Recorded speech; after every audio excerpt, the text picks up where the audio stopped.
consultant there was a big help. They also can take your business case to management for you. The consultant was an objective third party, and that played very well in my world. Andrew made sure that the stakeholders were all included in the requirements process. There was a lot of education. He provided a lot of feedback mechanisms that I wouldn't have even thought about. He helped a lot with the vendor evaluation, and he helped us work through issues when there were differences of opinion between the stakeholders. He also did a lot of negotiation and savings for us once we made our choice. Now, justification for a consultant for us really boiled down to the increasing workload on our staff and the fact that there's so much growth and so many mergers going on within the localization of CMS industries. So we wanted to make sure that we could get input from someone who is immersed in the trade, but unrelated to a single provider. So we knew we were not being marched down a certain path. So we brought Andrew in for a workshop. And the workshop was a great way to introduce people to Andrew and see how this was going to play. Because you don't want to bring somebody in who's only going to get along with 30% of the people that person's going to have to deal with. So we had a web CMS workshop that helped us start building requirements. We had a draft of requirements. And so we used that as the fodder for the workshop and just reviewed those. It introduced Andrew to the team and the stakeholders. That's when it hit me how important it was to have an objective third party. Because I didn't have to worry that any of those stakeholders thought that I had my own agenda. He gave us a common vocabulary to use. A lot of the stakeholders didn't know the difference between a TMS and a CMS. Had no idea what localization was. So it put us all on the same page. And he pointed out a lot of things that we included in requirements that had never occurred to me, even with all the research I've done. The justification for our CMS was really very easy. And I wouldn't suggest that you use this justification because it was basically a crash and burn scenario. We wanted to proactively prevent the collapse of Collage and the subsequent freeze of content on all OCLC websites currently managed through Collage. And that kept coming back over and over in the requisitions that we put in. I waited a year too long to start working on the new CMS. I kept thinking things would get better, that we'd be able to adjust how we were using Collage. Because it went back to that whole mentality of, I know we can do this. I know there's a creative solution out there. We can make this work. But it really should have started a year earlier. So even among all of these other goals that were very nice goals, we came back to the risks. And when you put the risks in, it's okay, what's the worst that can happen? If we choose a new system, what's the worst that can happen? It could be not scalable enough for us. It can be pulled from the market after a year or two. It could be sold to another company who fails to support it. Or we could have the risk of great success. It's so easy to use and so adaptable that more staff want to be editors and we have to purchase additional seat licenses. But then again, we made the point. Or we could fail to purchase and risk the complete collapse of Collage and yada, yada, yada. So Andrew came on board. He gave us a plan, a process. He actually created the RFIs for us. It was not without our input. We certainly were involved at every step of the way. But taking that off of my plate gave me so much more time to work with the stakeholders and make sure we were getting everything they wanted us to get in the system. We had 8 companies that we sent RFIs to. We boiled that down to 2 finalists, SDL and Day. And they were so so close. I'll have to say, they were all pluses. And we went back to references, we went back to the plans, we went back to the vendors and held more conversations. When we brought the vendors in for the full day workshop, the full day workshop was like a full day demo, and all of the stakeholders came in. The SMD came in to find out about server requirements. The security guys, you can't leave the security guys out. So they came in to have their own talks with the system. And everyone who went into those workshops had evaluation sheets. And they put their names on them, and they turned them into me. So I was going to know who was voting for what, and just how big the difference was. And it was really close. And I think it was just the idea that Day was going the social network direction at the time, and SDL was not, that made the decision for us. We have a social networking site, we have a community site called Web Junction that is for learning and community among public and rural libraries. And at the last minute, I'm sure this never happens to you, but at the last minute of writing the requirements, management decided that, hey, if we're going to get this new system, maybe we can get rid of this old one too, and we'll just put it all in there. So it kind of skewed our requirements at the last minute. But it was very close. And one of the things that still amazes me was that I got such buy-in, and there wasn't this bickering at the end, where so-and-so wanted this one. Everyone was happy with the decision.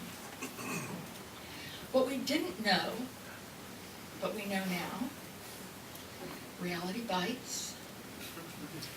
No matter how great the system looks in the demos, full day demos and everything, there's always going to be something that doesn't work the way you thought it was going to work. Don't expect your new vendor to arrive with a plan and a detailed process. Be ready to drive the process yourself. One of the first things we did today was have something they called a discovery. It was like a 3 or 4 day workshop. They brought in the engagement manager and one of their architects. So I was calling before the workshop, okay, what do we need to have ready? What do I need to have documented? Who do you need to be there?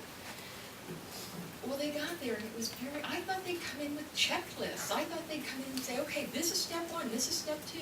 And it was not that way at all. Now, by the time they left, they had a great understanding of what our sites were and what our needs were. But it was a painful process, and I think if I had taken charge of that and driven it and said, okay, here's what I want to do today, it would have gone much better. Find out if you'll be, what kind of project management approach you're going to use. Agile was completely new to my group. Knew nothing about it. Had we understood a little bit about it, we could have started writing user stories early on. There was probably a 2-month period while all the contracting was going on and that kind of thing, that we could have been busy actually doing something instead of just waiting for the paper to appear. If you're contracting for the development of a system interface, make sure the developer is on site. This goes back to one of the Clay Tablet lessons. Clay Tablet is based in Canada, and when they started doing the application for us, there was a Collage installation not far from them. So the developer used that Collage installation to do the actual application for getting files in and out of Collage. Well, their installation was not nearly as customized as ours. So when we got the product, there was all of this back and forth and a lot of troubleshooting. Had the developer been on site working with our system, it would have cut a month off of the process. Also remember that the CMS and localization world is a very small one. The people that you meet here, that you work with, you're going to see again in a different role. They may be sales staff now. They might be a consultant a year from now. So be firm on the issues. but soft on the people, because chances are, in this small world, you're going to be working with them again. And don't be surprised if your selected vendor is snapped up by another company. Just be prepared. I believe it was in under 3 weeks after getting all the contracting done for Day, we found out they were snapped up by Adobe. So there was this panic, oh my God, what does this mean? Are they going to change? Are they going to keep the system? Are they going to dump it? What are they going to do? So there was a lot of due diligence. Our financial folks got involved. We called in a couple of different consultants to give their sage opinions on how this would play out. And finally, everyone calmed down. We decided, yes, it was a good deal. Adobe's big. They want this. It's going to be around for a while. We also are having a content analysis. We're having our content migration done by T-Systems, as Sandy mentioned.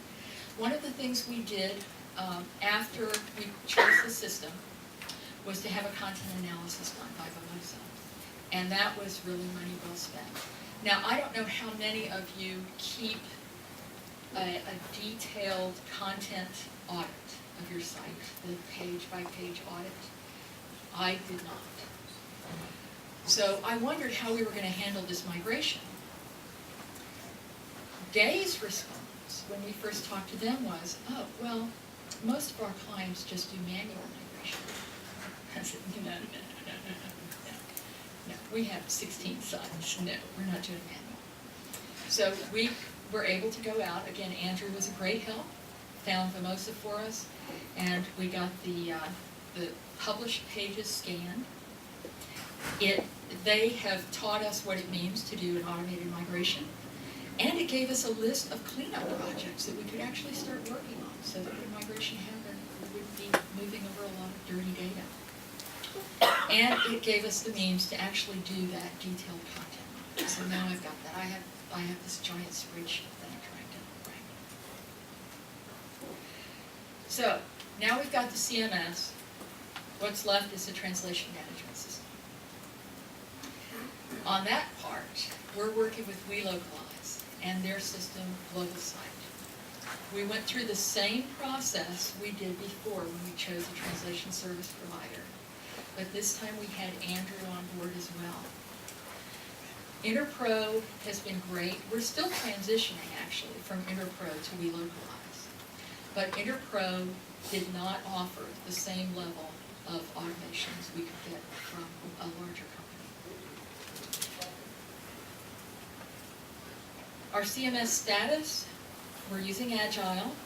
We've updated to the latest version, which was great that they came out with their big new release because there was a lot less testing going on because we didn't have so much content already.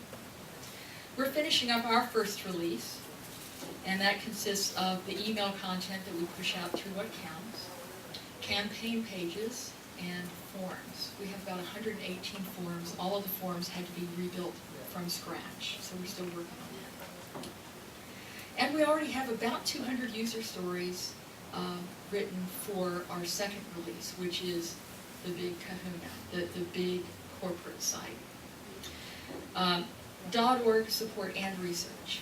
What we've decided to do is to spin support and research off as destination sites instead of keeping them in that worldwide structure, with the hope that people answering links from direct mails or from support content or from research publications don't hit the worldwide site and start navigating there, thinking they're going to find everything localized for their region. And we've contracted with T-Systems, all of that's done. We continue to use Clay Tablet. We're ramping up WeLocalize. The first thing we're going to use for Global Site, again with baby steps, is to use their review module. So we'll wait until we get the new system in place to do the full onslaught of files back and forth. But for now, we're going to try to use their review module because it's so hard for our reviewers in other countries to do the word-by-word comparison like they do right now. And Clay Tablet, Global Site, and ACQ are working together on the necessary connectors. So we're still fairly early in the process. I don't know how you talk to your managers or your stakeholders, but I used to prefer email for everything.